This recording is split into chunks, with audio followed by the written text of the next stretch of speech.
Ahojte, často sa nás pýtate, či si môžete pripraviť tvaroh z nášho mlieka. Áno, môžete, poďte, ukážem vám ako.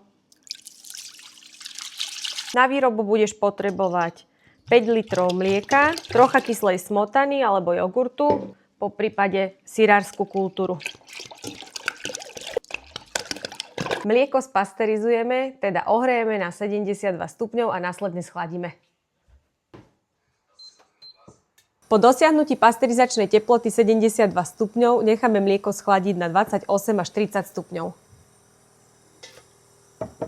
Do 28 až 30 stupňového mlieka naočkujeme kultúru alebo trocha smotany. Pravý domáci tvaroh fermentuje pri kachliach, tak poďme si nachystať drevo a zakuriť.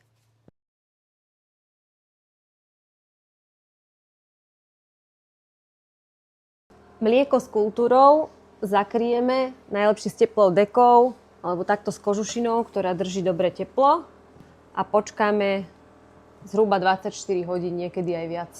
Prešlo zhruba 24 hodín a z tvárohu pri kachliach sa nám stala takáto, povedzme, pudingová hmota, ktorú si teraz jemne narežeme a prihrejeme na 43 až 48 stupňov Celzia. Ak chceme tvaroh suchší, tak zvolíme vyššiu teplotu, ak chceme skôr jemnejší, tak nižšiu teplotu. Tvaroh pomaly zahrievame na spomínaných 43 až 48 stupňov.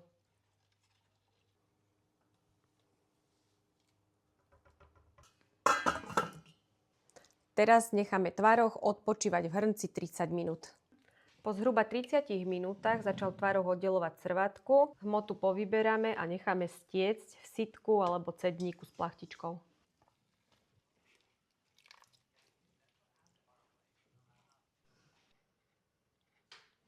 Lekciu výroby tvarohu máme za sebou a v jednom z nasledujúcich videí vám ukážem, ako si pripravujem z teplého čerstvého tvarohu obľúbenú pochuťku.